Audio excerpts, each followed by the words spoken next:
C'était la signature des contrats de service civique. On est sur la troisième vague de contrats de service civique, en tout cas depuis que je suis maire. Là aujourd'hui, on a 24 jeunes qui ont signé sur des missions d'intérêt général, des missions de service civique, que ce soit dans le domaine de l'environnement, que ce soit dans le domaine culturel, de l'éducation, le lien intergénérationnel, puisqu'on a quand même sur notre territoire une population fortement âgée.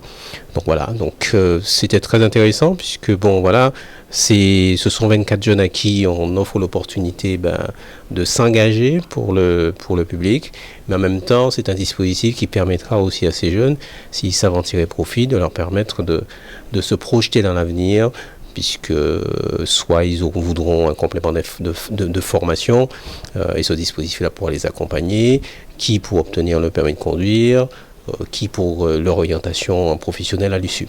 Alors, c'est pas une fin en soi. Je rappelle que le service civique, c'est pas un emploi. C'est une mission de service public au sein d'une collectivité ou d'une association. Donc c'est vrai que c'est une opportunité puisque ça sort les jeunes de l'oisiveté et de l'inemploi, si je puis dire. Ce sont quand même 600 € qu'ils perçoivent chaque mois, 600 € qui peuvent être complets, augmenter de 100 € en fonction des conditions, des ressources des parents. Donc ce n'est pas négligeable, mais ce n'est pas un emploi. Maintenant, ce dispositif-là, en côtoyant le monde du travail, ça, c'est une nouvelle expérience. En côtoyant le monde du travail, il y a des opportunités qui peuvent se présenter à eux. Mais surtout, le dispositif est accompagné, est adossé à ce dispositif un certain nombre d'autres dispositifs qui peuvent leur être favorables.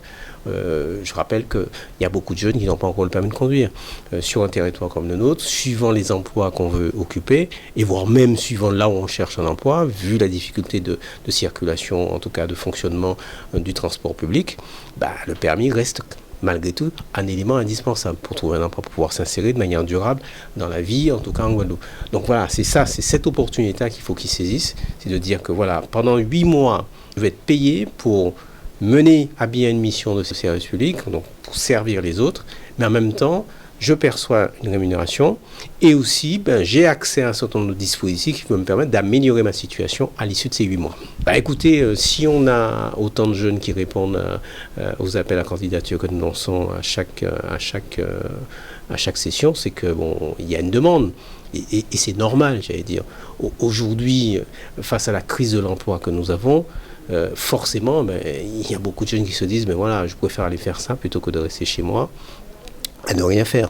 Donc c'est vrai, c'est satisfaisant dans la mesure où c'est une opportunité qui est offerte à ces jeunes, mais ce n'est pas une fin en soi, puisque l'idéal, ça aurait été effectivement que l'on ait le plein emploi sur notre territoire.